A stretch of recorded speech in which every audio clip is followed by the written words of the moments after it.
而家喺個卦象上邊啊，喺嗰個卦上邊咪有兩個土樣嘅顏色嘅，係你見唔見到未土同戌土啊？係啦，係啦，可能係啦，咁主持可能都未必，但係你睇到文字你會知㗎。父母即係代表咩咧？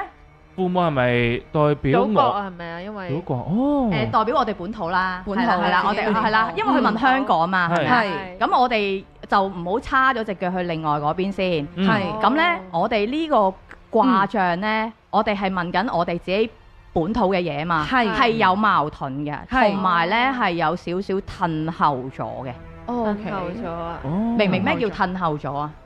經濟發展，即係原先可能一個本身一個 standard 嘅，由 standard 再向後褪，即係退咗啦，倒退咗啦，係啦。咁所以尤其是我之前都有喺其他地方都沾過嘅，其實我哋講過嘅話，飲食業界啊都係向後褪，因為泥土代表飲食，係啦，即係土我哋係代表飲食，同埋土係代表嗰個地方啊嘛。咁如果你嗰個土係向後褪嘅，咁向前褪嘅大家高興啦，係咪？向後褪，仲要佢呢，我哋呢個叫做動啊，動卦，我哋叫動爻啊，即係有變動啊，而去變動嘅時候係向後褪啊。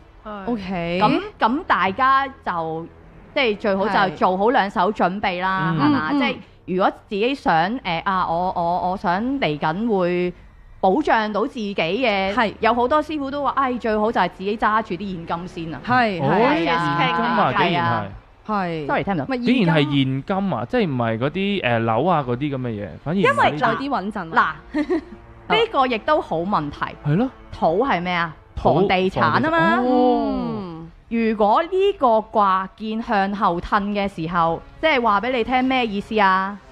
你識㗎咯，你可以做師傅㗎咯。房地產你可以做師傅㗎咯。倒退係咪啊？倒退喎，今年就會係啦。呢個卦象可以反映係今年啦，定係可以反映幾耐度？因為我頭先講啦，因為卦唔可以即係占測得太長遠啦，因為唔同批命唔同八字啦，咁所以頭先嗰位師兄係啦，即係嗰位觀眾啦，佢問嘅問題就係話嚟緊啊嘛，嚟緊嗰年啊嘛，係咪？係啦，即係嚟緊嗰年咯，即係2026年嗰咁。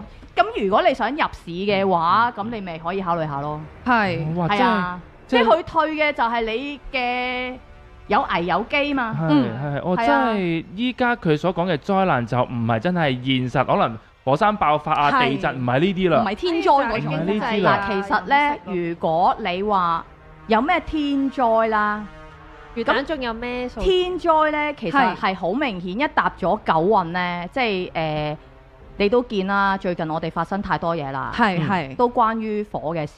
其實好早前有好多師傅都曾經講過，一踏入九運呢，其實呢啲戰爭啊、有火啊嘅問題會產生咯。因為我又唔想牽涉得太多關於大家，可能會令到大家又勾起翻一啲唔開心嘅嘢。咁呢個我都想話俾大家聽，就最緊要係要面對，有嘅，但係咧就係最緊要咧係自保，即係你其實你自己屋企小心咯，或者你睇監察多啲呢啲嘢咯，係啊，明白，注意多少少咯。